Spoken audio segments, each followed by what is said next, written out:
29. లోకేష్ ఫిల్మ్స్కి కో రైటర్గా and 2-3 ఫిల్మ్స్ని direct చేసిన రత్నకుమార్ నుంచి వచ్చిన సినిమానే ఈ 29. యాక్చువల్లీ సినిమా ముందు ఎలా ఉంటుందో, రత్నకుమార్ డ్రామాని ఎలా హ్యాండిల్ చెయ్యగలరో అని అనుకుంటున్నా, అలా స్టార్ట్ చేశానా రియల్లీ సర్ప్రైజ్ అయిపోయాను. రైటింగ్ చాలా బాగుంది అసలు. డ్రామా సూపర్ ఉంది, నచ్చింది నాకు. ఇంకా చెప్పాలంటే చాలా రిఫ్రెషింగ్గా అనిపించింది.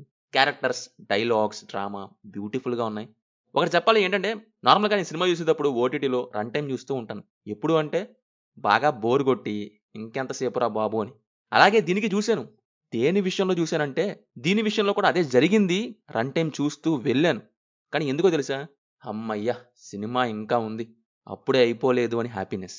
బికాస్ క్యారెక్టర్ రైటింగ్, రిలేటబిలిటీ అన్నీ కలిసి అంత కిక్కిచ్చాయి. ఇంకా ఇంకా చూడాలి అనిపించిందనమాట. సినిమా అయ్యాక చాలా రిలీఫ్‌గా ఉంది. వాళ్ళ ఫ్యామిలీలోనే ఫస్ట్ టైమ్ గ్రాడ్యుయేషన్ చేసిన హీరో. ఎడ్యుకేటెడ్ ఫ్యామిలీ నుంచి వచ్చిన హీరోయిన్. ఒకరు ఏజ్ 29, ఇంకొకరు ఏజ్ 21. వాళ్ళ లవ్ జర్నీ ఎలా స్టార్ట్ అయింది? ఎలా ముందుకెళ్ళింది? చివరికి ఏమైంది అని చూస్తారు. నేను ఫస్ట్ అప్రిషియేట్ చేసేది ఏంటంటే 2 థింగ్స్. సాధారణంగా రొమాంటిక్ డ్రామాస్ తీసుకున్నప్పుడు ఎక్కడో ఒక చోట రొటీన్ టెంప్లేట్‌కి ఆర్ ఎల్స్ అదే ఫార్మాట్‌లోకి వెళ్తున్నారు అనేది అనిపిచ్చిద్ది. మేబీ క్యారెక్టర్స్ ట్రీట్‌మెంట్ వల్లో, లేక వాళ్ళకి పెట్టే హాబీస్ అవ్వచ్చు, ఫ్రెండ్ సర్కిల్ అవ్వచ్చు, లేదా లవ్ స్టోరీ స్టార్టింగ్ నుంచి బ్రేకప్ అయ్యే పాయింట్ నుంచి ఎక్కడో ఒక చోట ఆ ఫార్మాట్ లాగా అనిపిస్తది ఇప్పుడొచ్చే చాలా మూవీస్‌లో. కానీ ఇక్కడ ప్రతి చోట ఒక రిఫ్రెషింగ్ టచ్ అనేది ఇచ్చారు రత్నకుమార్. అదే చాలా బాగా నచ్చింది. ఫర్ ఎగ్జాంపుల్ ఇప్పుడు ఇద్దరు ఫస్ట్ టైమ్ మీట్ అయ్యే షాట్, ప్రపోజ్ చేసే సీన్, ఇంకా తెలిసిందేగా ఆ ఈవెంట్. ఇంకా చెప్తూ పోతే సినిమా ప్రతి ఈవెంట్ కూడా ఎ బిట్ రిఫ్రెషింగ్‌గా అనిపించింది. అంటే ఒక లవ్ స్టోరీ బేసిక్ ప్రెమైజ్ ఎలా ఉంటదో అలాగే ఉంటది. కానీ రైటింగ్‌లో మ్యాజిక్ ఉంటది.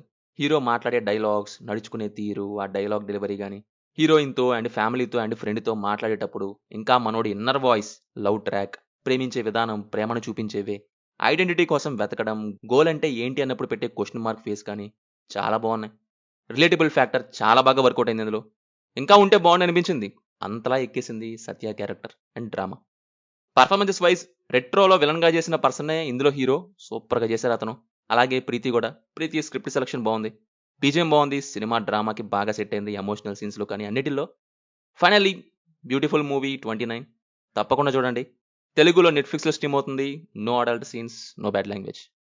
సినిమా మీకెలా ఉందో కింద కామెంట్స్‌లో మాతో తప్పకుండా షేర్ చేసుకోండి. Will meet in next video. Thank you. Jai Hind.